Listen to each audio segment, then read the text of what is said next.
The US Army spends more on defense every year than the next 10 NATO members combined. It fields over 450,000 active soldiers, operates on 7 continents, and commands the largest logistics network in human history. But what happens if that power turns inward? What if America, the backbone of NATO, stands alone against the alliance it once built? This is the unthinkable war. The United States Army versus the combined land forces of NATO. Allies turned rivals. Power against unity. Let's find out who wins. The US Army isn't just big. It's built for anywhere, anytime warfare.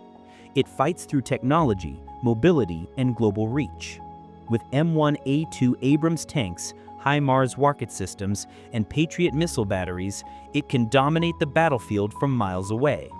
Its command structure is the most advanced in the world, linking soldiers, satellites, and sensors in one digital web of destruction. And behind every soldier stands an industrial machine that never sleeps. The US produces more ammunition, fuel, and armor than any army on Earth. If the fight lasts years, America's factories keep the war alive.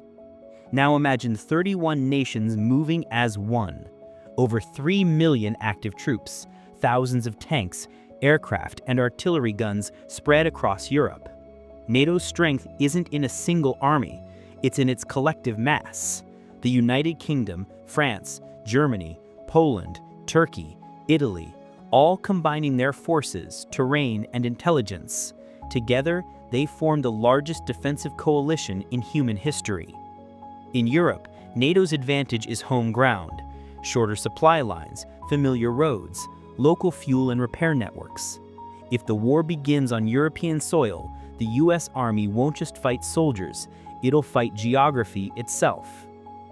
The US Army fights with speed and precision. Its doctrine is built around overwhelming force. Find, fix, and finish. Every maneuver supported by real-time intelligence from space. Every strike coordinated by a network of drones and satellites. NATO fights differently. It relies on cooperation, multiple nations working in one rhythm. Its challenge isn't weapons, it's unity. Different languages, different systems, one purpose: survival.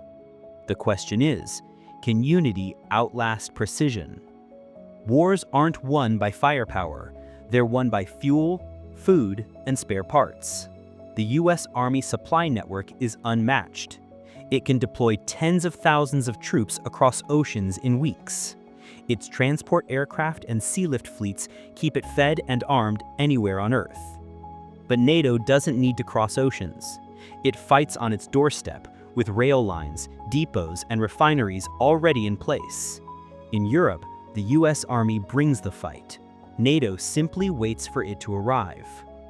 The US Army has fought non-stop for more than 30 years. Iraq, Afghanistan, Syria. Its soldiers have lived through modern combat. They've adapted, improvised, and survived. Most NATO troops haven't seen full-scale war in decades, but they've trained side by side, learning from US doctrine and tactics. Many of their commanders were trained by Americans themselves. So in a sense, NATO soldiers are America's students. And sometimes, the student learns to fight the teacher. If the war begins in Europe, NATO holds the advantage. Dense terrain, short supply lines, and fortified borders turn the continent into a fortress.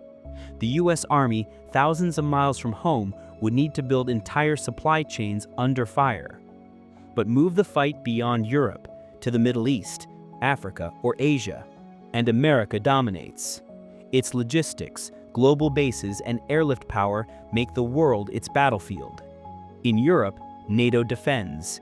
Everywhere else, the US attacks. But there's one more battlefield, the political one. NATO is a democracy of democracies. 31 nations, 31 opinions. Could they truly unite against their former ally? Would every government commit troops, or would hesitation fracture their strength? The United States doesn't need permission to act. It moves fast, decides instantly, and strikes as one. In war, That speed is priceless.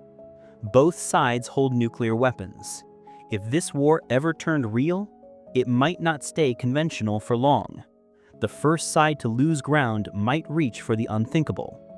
That's why this war, this hypothetical war, must never happen. So who wins? If the battle is global, the United States wins through reach, speed, and technology. If it's fought on European soil, NATO wins through numbers, defense, and proximity. In raw power, America leads. In sheer size, NATO overwhelms. But in truth, there are no winners here. A war between allies would shatter the very balance that keeps the world from burning. Because if the US Army and NATO ever faced each other for real, the world wouldn't just change, it would end as we know it.